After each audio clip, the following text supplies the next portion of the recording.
Hello, everybody. Welcome to Market Moves. I'm Jason, the Wizard of Ops. With me, as always, is Jay, Dark Matter, to give us our weekly plan. So, Jay, how was your weekend? Yeah, can't complain. I don't know what I do these days. Just my kids' activities. How about yourself, Wiz? Yeah, it was very choresy. It's kind of rainy over here too. We had some. Was it Saturday? It was kind of rainy, but yeah, I mean, it was very choresy. Had to run a bunch of errands and stuff like that. So very boring. But anyway, all right. So we have to close at 9 o'clock. So let's get started so that we don't miss anything. So Jay, Yeah. what do you got? Let's jump in because we got a lot to cover here today. Mhm. So we are here at the Market Move Show. I think we can skip that. We are here. Yeah.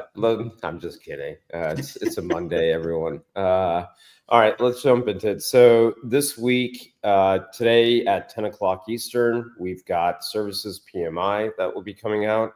On Tuesday, we then have the 10-year bond auction, and then Wednesday's the big one. Europe is going to be reporting on some numbers, but you've got PMI in the UK, and then here in America, we've got the FOMC statement and interest rate decision from the Fed. So that will be coming Wednesday. That is probably your biggest catalyst. Maybe chop until there with the 10-year bond auction kind of looming. And then Thursday is going to be your next big day. Unemployment claims, obviously. I'd be watching for, you don't want that number over 250. I think we started to see that rise a little bit, but that will be one to keep an eye out for. And then you also have the 30-year bond auction on Thursday as well. And there's just a slew of you have the Bank of England's governor speaking. You have a slew of various Fed speakers on Friday. So they don't just stop, they just keep coming. So that's kind of our biggest data catalyst, at least planned data catalyst. I can't say what Trump might Yeah. tweet or post or whatever. So there's that. So yeah, before the show, we were looking at what eventful would be for the FOMC. Typically, it's been pretty big, but Jerome Powell's been put on the back burner now. I mean, the event vol is very small comparatively, and I find that interesting. Not just from a conceptual standpoint that fiscal is now overtaking monetary as a primary driver, but people are going to be looking to Jerome Powell for economic advice. Basically, he's going to have to talk about tariffs. He's going to have to talk about any kind of inflation or expectations from it. So the fact that nobody's hedged for it really is interesting. Yeah, So I mean, dangerous. I think actually Wednesday we could move a bit from that, but anyway, go ahead. We'll see what Volland shows in a little bit. Yeah, no, I mean you're dead on, which kind of shocks me based on positioning. The options market's looking at about a 130-point move. I mean there were a few points shy last week or over the expected move, but if we get that expected move, that puts us at about 5,800, 5,816, and to the downside about 55, 56. So if you get a hawkish Fed, you're going to be going back towards that 55 level. If you get a dovish neutral Fed, who knows? Maybe you head towards 5,800. So that's what the options market expects. Before I continue there, we do still have a few earnings from the likes of, Ford, Plantier, him and hers, AMD, Super Micro. You have Uber, Walt Disney, Carvana. You've got, Coinbase, Shopify. So earnings, while for the Mag 7 are kind of out of the way, minus NVIDIA, obviously, this is still a big week. A pulse check, if you want to say, on some of the economy from a macro standpoint. So, keep an eye on still for some of these companies reporting this week. Yeah, some of these are interesting, but I don't think any of them. I mean, other than maybe Palantir, maybe Ford, I guess, but just because of the tariffs on autos. But I mean, I think a lot of these are going to be idiosyncratic. But I think NVIDIA will have a big some one. moves. Yeah, Supermicro and AMD are going to be a big one. But Yeah, I think these are the two big ones here. The rest are just kind of pulse check for me, at least. yeah, Disney's always interesting too. But that's just from an idiosyncratic standpoint. Like, that see what they're going to talk about with Marvel and, Star Wars. They kind of toned down the deluge of movies and shows. So, yeah, it's going to be and Trump, for those who didn't see yesterday, he posted about 100% tariffs or whatever on movies created outside of America. So that's why you see Netflix in pre-market here kind of bleeding a little bit, and Disney's going to have something to say about that as well. Well, how many movies are made outside the U.S.? Like, how many of them are produced? Majority what? are. Well, I know a majority are, but I mean, like, for the American economy, I know like Bollywood is bigger than Hollywood, but I don't know how many Bollywood movies we're getting on our screen. Yeah, but even like you think of recent times, some of the big shows, GOT, for example, Game of Thrones, right? Like that was all, filmed in Ireland or wherever it was at, right? So Croatia even. So like, I think like he's just trying to move that all back here. Okay. There's not as many islands with jutting stuff, right? I mean, I was just gonna say, are you gonna be creating all those studios to recreate those, scenes? Anyway. All right, let's drop into some key levels. I'm just gonna get into Volland here after we review some of the key levels, but I think one thing that I just before we jump into Volland, I am directionally a little bit bullish bias, but it all comes down to Wednesday, honestly, with the Fed, right? And we're gonna get a hawkish, a neutral, or a dovish Powell. Like right now, you're stuck between 5,700 and 5,600. That's how I look at today right now. So you either are going to keep using and chopping and as a magnet towards 5,700, and maybe FOMC breaks it. But at this point in time, that's what we're stuck at, is what I'm kind of seeing. If we look at some of our key levels here, I see major support in the zone we're in. This is a key critical area in pre-market that we're testing here. You start to lose that, you get into 5,600. You start to break that down. You're going to get into some dealer pivot zones there that, what I kind of call dealer pivot zones, where it's just going to accelerate some of the selling if we start to breach these levels. And then for me, we already crossed one line in the sand, 56.70 overnight. So that's where we're trading down to 56.30 now ish. But I'm between 5,600 and 5,700 is what I see here, Wiz. And let me get logged back in here. Apologies. I like that table. Yeah, thank you. It's a new format I'm kind of testing out here. It's progressed since my early days of my trade plans, right? So I'll quickly just pull this up here. Well, I mean, you just got to define those terms. Yeah. So I mean, overall, this looks kind of messy, but when you look at the y-axis over here, those numbers are relatively small for SPX. And when you see that, I mean, my first thought is this is flat. Like we're not, it isn't until you reach those two green towers up there where you encounter much resistance at all. And that's only because they're clustered too. I mean, that's only like a couple 100 million. So overall, my thought is this is pretty flat. I'm not, but it not only is it flat though, but you can't even really just like buy a straddle or something, because it can, it could do nothing. Like Vanna is not going to have that much impact. And I think what's going on right now then is there's been a lot of balance in the market as far as options are concerned. There's been even buying and selling on both sides, making dealers very, very happy, right? Like that's the dealer wonderland, is a very balanced market. And we've been seeing it even we've been seeing it in the like option volume stuff, like it's everywhere. It's been, the volume is down a little bit, and and it's very even, like, two-sided. So, I mean, that's ultimately what my thought is. So Ken Griffin is making some money, right?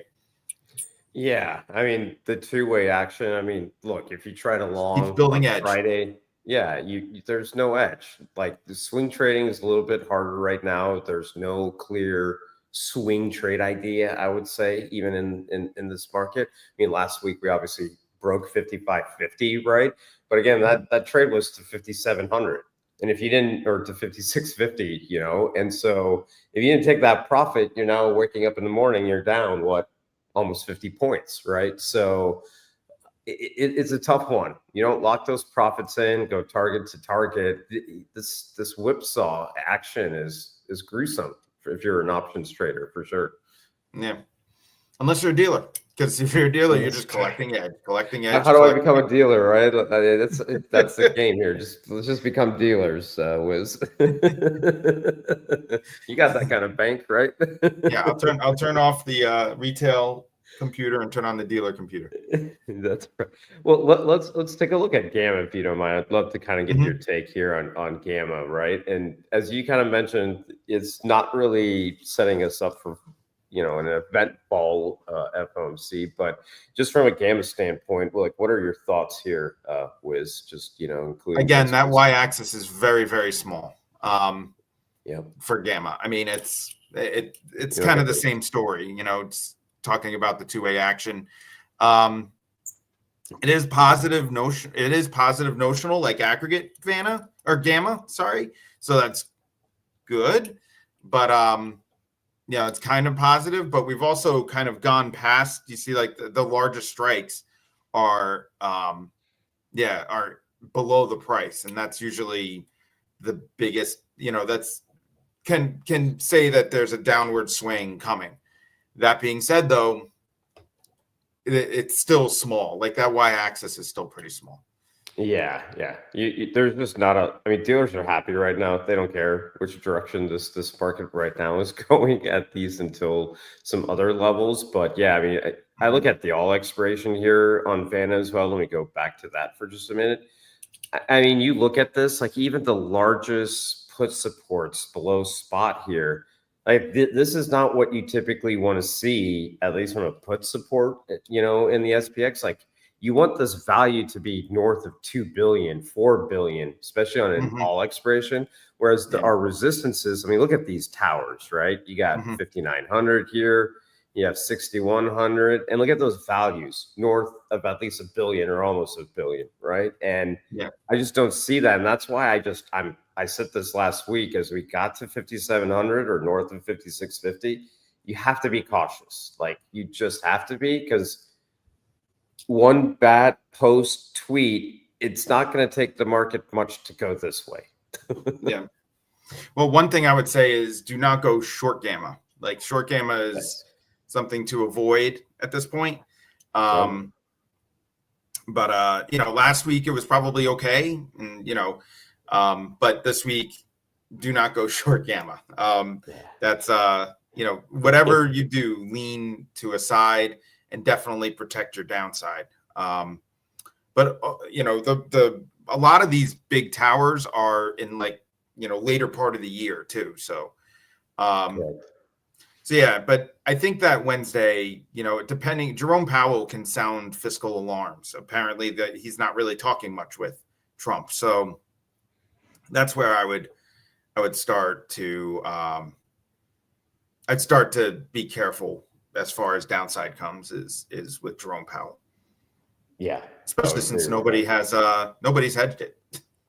No, I mean, you look at it, here's like May OPEX, right? Just positioning on even right. You're just a week or so or 2 weeks ish from this OPEX, right? And I've never seen positions so light. And then I look at even June. Yeah. Yeah, it's incredible. A lot of money has left the market, indeed. Yeah. Well, it's creating a vacuum bit. There is some really deep downside stuff here that I think that was probably bought back in the in early April, like mid-April. Yeah. And it supported the market for the past couple weeks, but now it's out of range. So kind of have to. A lot of times too with these large call strikes, they are because when interest rates get high, dealers want to be they want to be carried. They want positive carry. They don't want to be paying so much. So that's why call selling becomes in vogue, and puts are kind of but because they don't want that negative carry, right? So I guess the state of Georgia is producing the most movies in America. Really? So that was our research department got that, huh? Yeah, thank you, Joe. Appreciate that. Yeah, is the 100% tariffs though producing or filming? I'll let me just pull it up. I don't even know. It's yeah. It's one of those Trump things. Just leave it at that.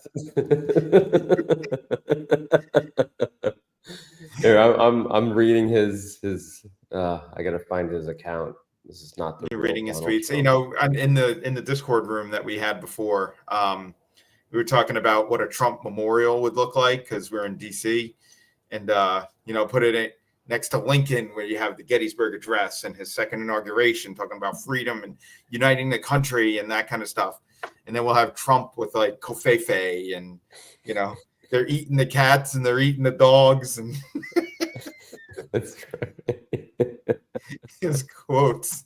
Oh my God. But anyway. Yeah, I mean, I thought I had it here last night, readily available, but I don't. But yeah, it's overseas movies produced, etc. So that's why I think you have Netflix taking a little bit of a beat down, as they expect a little bit of that, right? So yeah. So I think the natural is an upside bias, but it's not going to be a huge, like, I would be careful of any tweet or X or Truth Social or whatever you call that. I'd be careful of them because they can definitely move the market with very little resistance and support. So that's kind of my weekly plan is strategically long gamma. I would only go short gamma if we go up to like 5,800. And it's kind of funny, but we can maybe even test all-time highs. Do you think that's even possible? I wasn't ready to Captain Wick and I were talking over the weekend, right? And we're like, hey man, if you purely look at this from just a technical charting, right? Everything is telling me we're going to go retest all-time highs, right? Especially once you get through this first zone of 5,700 here, there's that 5,800 wall. But after that, what's the catalyst to bring us back down, right? And so the direction is naturally pull up. Earnings came as better than expected, I would say. Not for a few companies, but across the board, right? It's so far coming better than expected. This GDP number probably scared off a lot of people, right? But that could be rectified. But that was just for imports. Yeah, exactly. So I think that, when I looked at Volland, if you go to the all expiration cumulative chart for Vanna, that was one of my thoughts was, what is stopping us from going to all-time highs? What are all-time highs, like 61 something? Yeah, 61 and change. Yeah, so it's only 4 billion in Vanna stopping us from going to all-time highs out of 20. Yeah, right here. Yep. That's it. Yeah. And that's not much, so I think that's even, and with the big positive Vanna right now, if we just had some put support, you could, there's something to be done here. There was. If this was the last year market, I'll just call it the Biden market, you'd take this long and you'd play it out. You'd let it play it out, and you'd most likely probably hit it here. This one's a tough one. To your point, without that put support, you're a tweet, a post, whatever away from a 200-point drawdown potentially. Yeah, and this is by the way, this is probably a month or maybe 2 months in the future. Not this week, but yeah. Nobody's giving us comments today. Where's Kramer? I think it's Monday. It's gray out. It's just it's gray out for us. It's not gray out in the world, right? True. But our vibes are felt across the world is how I'll go with that one, That's true. Our vibes are felt across the world. Yours and mine. That's it. That's right. I mean, Us and here's our like 300 viewers or whatever. that's right. But if you look even here, like the June OPEX, right? Like there's some pretty, you got some put support here at 5,400 and 5,200, right? And then you take a look at this, like they're trying to aim higher here with this June OPEX. So I'm closely watching this OPEX, just seeing how positioning is coming about. But we keep crushing volatility. Trump keeps it cool, and maybe we start talking about this tax bill instead of tariffs. Mm-hmm. There could be catalysts here for a move up. I'll leave it for that. I'm not ready to make that call quite yet, but yeah. I mean, I'm just saying that the dealer positioning makes it possible. Like it looks possible. Maybe not probable, but possible. That's right. But yeah, that's what I'm saying. It is possible. GeoCap. All right. This will be our question, and then we'll go. Can you draw or show if Vanna did have put support to show how the curve would look? Last week, right? It would look like a V. So when you have like let's see if you can find one, but when you have I'm trying to do that. A little bit here, not enough. This one? Yeah. But you see, like if you got like a V, then that means that you have both put support and call sold support. If you're missing the leg below price, you have no put support, and that's really what it is. And if you're missing the leg above price, then you have no call drag. So I mean, you have support, but and you'll push up, but you won't push up that far. So what you like to see is both sides. Yeah. So you're kind of coming down like this. Yeah. And then you're rising up like that. Yeah. But this is zoomed in, right? Like yeah. You kind of have to zoom in to make it look like there's put support, but yeah. Mm-hmm. All right. So I get, you know what? We gave a 9 o'clock cap time, and it looks like we're actually going to go a little early, huh? Yeah. Well, you got May the 4th be with you yesterday. Cinco de Mayo today. Maybe, there's some felt over effect of those two things right there. Yeah. Everybody's drinking margaritas at 9 a.m. All right. It's been a tough year in the markets, man. All right. With that, may Volland help you in your future trading ventures. See you, everyone.